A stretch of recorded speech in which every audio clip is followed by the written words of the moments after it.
அதிமுக பொதுக்குழு செல்லும் என்று இபிஎஸ்க்கு சாதகமான தீர்ப்பை உச்சநீதிமன்றம் அளித்துள்ள நிலையில் அரசியல் கட்சித் தலைவர்கள் தங்கள் வாழ்த்துக்களையும் விமர்சனங்களையும் தெரிவித்துள்ளனர். உச்சநீதிமன்ற தீர்ப்பு எடப்பாடி பழனிசாமிக்கு தற்காலிக வெற்றிதான் என்று அமமுக பொதுச் செயலாளர் டிடிவி தினகரன் தெரிவித்துள்ளார்.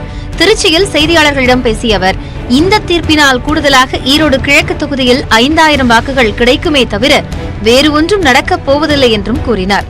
பொதுக்குழுவை வசப்படுத்தி செய்திருக்கிறார்கள். இதையெல்லாம் மீறி காலம் இவர்களுக்கு திரும்பி சொல்லுவோம். நான் ஏற்கனவே தொடர்ந்து சொல்லிட்டு வரேன், அவங்களுக்கு கையில் ரெட்டைலை கொடுத்தாலும் அது சோபிக்காது, அது இன்னும் பலவீனம் அடையும். வருங்காலத்தில் அம்மாவின் உண்மையான தொண்டர்கள் ஓரணியில் இணைந்தால்தான் திமுகங்கிற தீய சக்தியை வீழ்த்த முடியும்.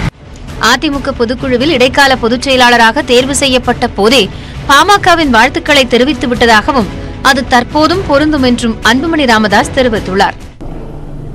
இந்த பொதுக்குழு நடந்த பிறகு இதே பொதுக்குழு நடந்த பிறகு நடந்து முடிந்தவுடன் திரு எடப்பாடி பழனிசாமி அவர்களுக்கு எங்களுடைய வாழ்த்துக்களை அப்பயே நாங்கள் தெரிவிச்சிட்டோம். அந்த வாழ்த்துக்கள் இப்பவும் சொன்னோம். அடிப்படை தொண்டனாக அரசியல் வாழ்வை தொடங்கிய எடப்பாடி பழனிசாமி அதிமுகவின் பொதுச் செயலாளராக உறுதிப்பட்டிருப்பது அவரது வலுவான ஆளுமைக்கு சான்றாக உள்ளது என்று விடுதலை சிறுத்தைகள் கட்சி தலைவர் திருமாவளவன் வாழ்த்து தெரிவித்துள்ளார். இதுகுறித்து ட்விட்டர் பதிவில், இந்த வாய்ப்பு மீண்டும் பாஜகவை சுமப்பதற்கு பயன்படுமே, ஆனால் இங்கு யாவும் பாழே என்றும் குறிப்பிட்டுள்ளார். அதிமுக பொதுக்குழு செல்லும் என்று அளித்திருக்கும் தீர்ப்பானது அதிமுகவினருக்கு உற்சாகத்தையும் புத்துணர்ச்சியையும் அளித்திருப்பதால் அவர்களின் பயணம் வெற்றி பயணமாக அமைய வாழ்த்துவதாக தமாக தலைவர் ஜி கே வாசன் தெரிவித்துள்ளார். உச்சநீதிமன்ற தீர்ப்பிற்கு பின்னர் ஓபிஎஸ் முன்னுள்ள வாய்ப்புகள் என்ன என்பது குறித்து இந்த தொகுப்பில் பார்க்கலாம்.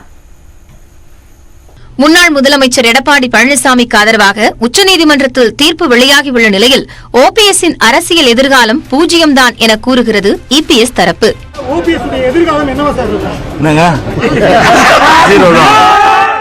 ஆனால் உச்சநீதிமன்றத்தின் தீர்ப்பால் எந்த பின்னடைவும் இல்லை என்கிறது ஓபிஎஸ் அணி. இந்த தீர்ப்பு ஒன்றும் எங்களுக்கு பெரிய பாதிப்பை ஏற்படுத்தல. ஹைகோர்ட் சொன்னதை சுப்ரீம் கோர்ட் சொல்லியிருக்கு, வேற ஒன்றும் இல்லை. ரெட்டை லட்சம் இந்த தேர்தலோட அவங்களுக்கு அடுத்த தேர்தலுக்கெல்லாம் அவங்க பயன்படுத்த முடியாது. சிவில் கோர்ட்டில் போய் நாங்கள் இப்போ நீங்கள் பார்த்துக்கணும்னு சொல்லி சிவில் கோர்ட்டில் நாங்கள் எங்கள் கருத்துக்கள் சிவில் கோர்ட்டுக்கு பொருந்தாதுன்னு சொல்லிட்டாங்க.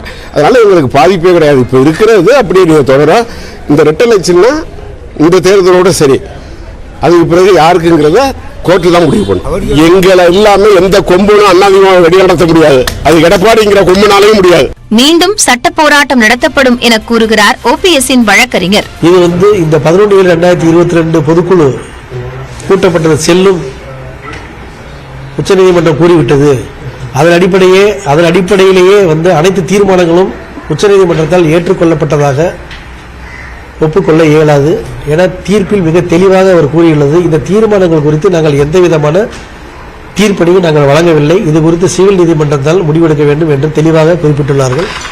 ஸோ இது ஒரு முழுமையான வெற்றியாக பார்க்க முடியாது. எங்கள் தரப்பு நியாயங்களை உச்சநீதிமன்றம் கருத்தில் கொண்டு வழக்குகளை மீண்டும் நிலுவையில் உள்ள வழக்குகளை, புதிதாக எந்த வழக்குகள் நிலுவையில் உள்ள வழக்குகளை தொடர்ந்து நடத்தி எங்களுக்கு தேவையான பரிகாரங்களை கேட்டு பெறுவதற்கான ஒரு வழிவகை அதில் உள்ளதாகவே நான் பார்க்கின்றேன்.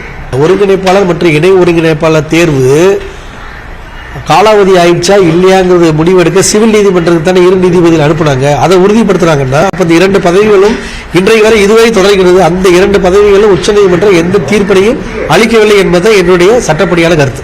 ஆனால் சீராய்வு மனு தாக்கல் செய்தாலும் உச்சநீதிமன்ற தீர்ப்பே மீண்டும் உறுதி செய்யப்படுவதற்கான வாய்ப்புகள் அதிகம் என்று கூறுகின்றனர் அரசியல் நோக்கர்கள். அரசியல் ரீதியாக தனது பலத்தை வெகுவாக இழந்துவிட்ட ஓபிஎஸ் ஆதரவாளர்களுடன் இணைந்து சசிகலா துணையுடன் எடப்பாடி பழனிசாமிக்கு எதிராக கள அரசியலில் ஈடுபடுவார் என அவரது ஆதரவாளர்கள் தெரிவிக்கின்றனர். ஓபிஎஸ் சின்னம்மா தினகரன் இவர்கள் இணைவர்கள் கேட்கறீங்க. கண்டிப்பா காலத்தின் கட்டாயம் தொண்டர்களுடைய விருப்பம் அதுதான். ஏன்னா ஜனநாயக முறைப்படி நம்ம கட்சியை மீட்டெடுக்கணும். இவங்க 3 பேரும் இணைஞ்சுதான் ஆகணும், சின்னம்மா தலைமையேற்று ஆகணும். அதுதான் தொண்டர்களுடைய விருப்பம். தொண்டர்கள் இல்லாத ஒரு இயக்கத்துக்கு எடப்பாடி பழனிசாமி தலைமை ஏற்கும் போது தொண்டர்கள் நிறைந்த இந்த 3 ஏன் சின்னம்மா தலைமை ஏற்கக்கூடாது? அதனால கண்டிப்பா அண்ணன் தினகரன் என்ன சொல்றாரு? அவருடைய கொள்கை என்ன? ஜனநாயக முறைப்படி அதிமுக மீட்டெடுக்கும் சொல்றாரு.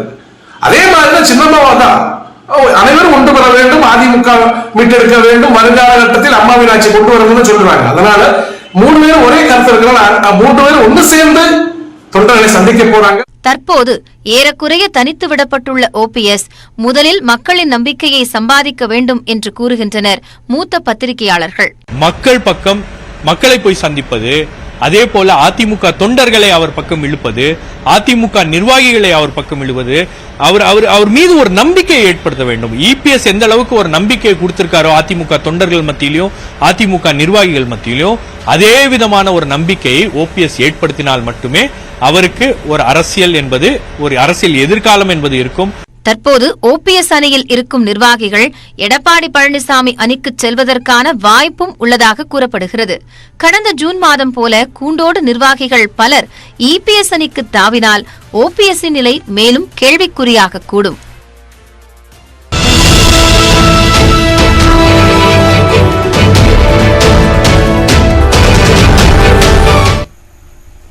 சேலம் மாவட்டத்தில் கிளைக்கழக செயலாளராக தனது பயணத்தை தொடங்கிய எடப்பாடி பழனிசாமி தமிழ்நாட்டின் மிக முக்கிய கட்சியான அதிமுகவை வழிநடத்தும் பொறுப்பிற்கு வந்திருக்கிறார். பகுதி 1 தீர்மானத்தை ஆதரிப்போர் எழுந்து நிற்கும்படி கேட்டுக் கொள்கிறேன்.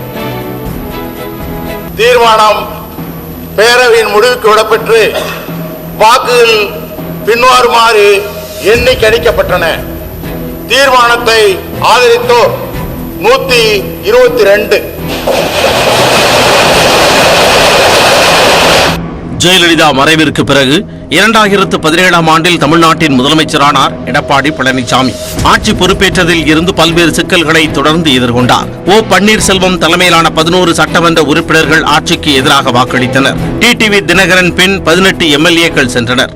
அவர்களை தகுதி நீக்கம் செய்து அந்த சிக்கலையும் களைத்தெறிந்தார். எடப்பாடி பழனிசாமியின் ஆட்சிக்கு ஆபத்து என பலரும் தொடர்ந்து கூறி வந்தனர். ஆனால் நம்பிக்கை வாக்கெடுப்பில் வெற்றி பெற்று 6 மாதத்தில் அனைத்து சட்டமன்ற உறுப்பினர்களின் ஆதரவையும் பெற்றார். பிரிந்து போன ஓபிஎஸும் அவருடன் இணைந்தார்.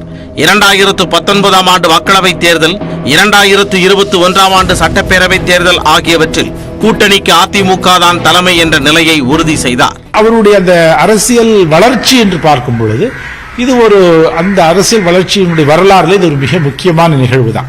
நிச்சயம் சந்தேகமே இல்லாமல் அது நம்ம அவர் அந்த இது, ஏன்னா இதுல பல போராட்டங்கள் இருந்தது.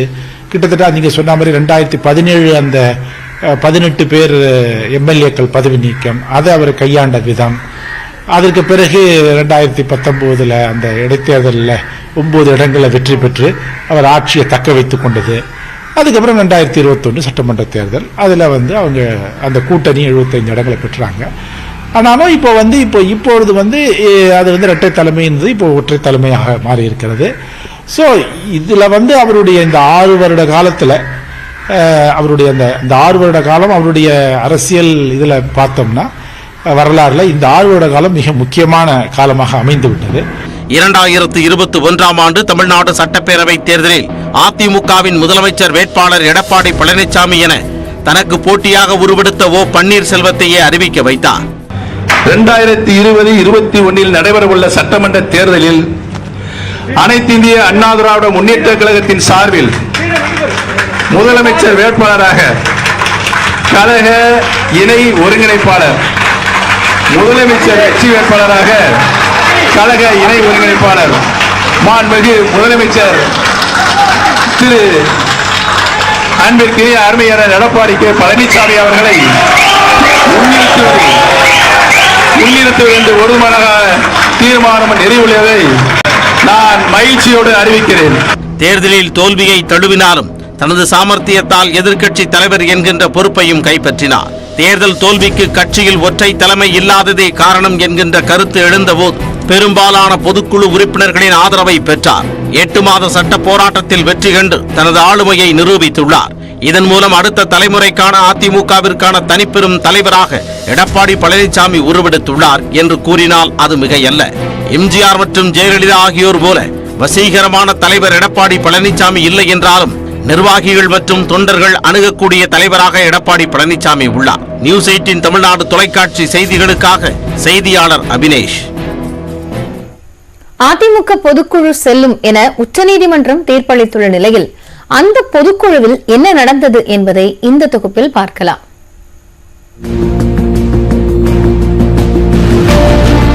சென்னை வானகரம் ஸ்ரீவாரு திருமண மண்டபத்தில் அதிமுக பொதுக்குழு கூட்டம் கடந்த ஆண்டு ஜூலை 11ஆம் தேதி நடைபெற்றது. இக்கூட்டத்தில் அதிமுக சட்ட விதிகளை மாற்றியமைத்து பல்வேறு தீர்மானங்கள் நிறைவேற்றப்பட்டன. அதிமுகவின் நிரந்தர பொதுச் செயலாளர் ஜெயலலிதா என்ற விதி 20 நீக்கப்பட்டது.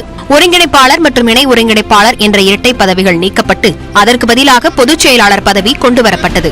கழக பொதுச் செயலாளர் என்ற ஒற்றை தலைமையின் கீழ் செயல்பட வேண்டும் என்று கழக பொதுக்குழு உறுப்பினருடைய பெரும்பான்மை முடிவின்படி விதி எண் 20 ஆவின்படி கழக பொதுச் செயலாளர் பொறுப்பு மீண்டும் கொண்டு வரப்பட உள்ளதால் புதிய பொதுச் செயலாளர் தேர்ந்தெடுக்கப்படும் வரை கழக இடைக்கால பொதுச் செயலாளர் ஒருவரை திருத்தப்பட்ட விதி எண் 20 ஆ பிரிவு 7 பொதுக்குழுவால் தேர்வு செய்யப்பட வேண்டியுள்ளது. பொதுச் செயலாளரை தேர்வு செய்வதற்கான தேர்தல் 4 மாதங்களில் நடைபெறும் என்றும் பெரும்பான்மையான பொதுக்குழு உறுப்பினர்களின் விருப்பப்படி கட்சியின் இடைக்கால பொதுச் செயலாளராக எடப்பாடி பழனிசாமியை நியமிப்பது எனவும் தீர்மானம் நிறைவேற்றப்பட்டது. கழகத்தினுடைய தலைமை நிலைய செயலாளரும் மாண்புமிகு சட்டமன்ற எதிர்க்கட்சி தலைவரும் தமிழ்நாடு முன்னாள் முதலமைச்சருமான திரு எடப்பாடி கே பழனிசாமி எடப்பாடியார் அவர்களை கழகத்தின் இடைக்கால பொதுச் செயலாளராக நியமனம் செய்ய வேண்டி இப்பொதுக்குழுவால் தேர்வு செய்யப்படுகிறார். அதன்படி பின்வரும் தீர்மானம் நிறைவேற்றப்படுகிறது. திமுகவுடன் கூட்டு சேர்ந்து கட்சியில் ஓ பன்னீர்செல்வம் கலேபரம் செய்து வருகிறார் என்ற விமர்சனத்தை KP முனுசாமி முன்வைத்தார். அப்போது கட்சியிலிருந்து ஓ பன்னீர்செல்வத்தை உடனடியாக நீக்க வேண்டும் என முன்னாள் அமைச்சர் CV சண்முகம் ஆவேசமாக கூறினார். இதனைத் தொடர்ந்து சிறப்பு தீர்மானத்தை கொண்டு வந்த நத்தம் விஸ்வநாதன் கட்சி செயல்பாடுகளுக்கு விரோதமாக நடந்ததாக கூறி கட்சியின் அடிப்படை உறுப்பினர் உள்ளிட்ட அனைத்து பொறுப்புகளில் இருந்தும் ஓ பன்னீர்செல்வத்தை நீக்குவதாக அறிவித்தார். மேலும் வைத்திலிங்கம், மனோஜ் பாண்டியன், JCD பிரபாகர் ஆகியோரும் நீக்கப்படுவதாக அறிவிக்கப்பட்டது. கழகத்தின் நன்மை கருதி கழக சட்டத்திட்ட விதி 35 படி திரு ஓ பன்னீர்செல்வம் அவர்களை உடனடியாக பொருளாளர் பொறுப்பு, கழக அடிப்படை உறுப்பினர் பொறுப்பு, அனைத்து பொறுப்புகளில் இருந்தும் நீக்க வேண்டும் என்று இந்த பொதுக்குழுவில் தீர்மானிக்கப்படுகிறது. பொருளாளர் பதவியிலிருந்து OPS நீக்கப்பட்டதை தொடர்ந்து புதிய பொருளாளராக திண்டுக்கல் ஸ்ரீனிவாசன் நியமனம் செய்யப்படுவதாக எடப்பாடி பழனிசாமி அறிவித்தார்.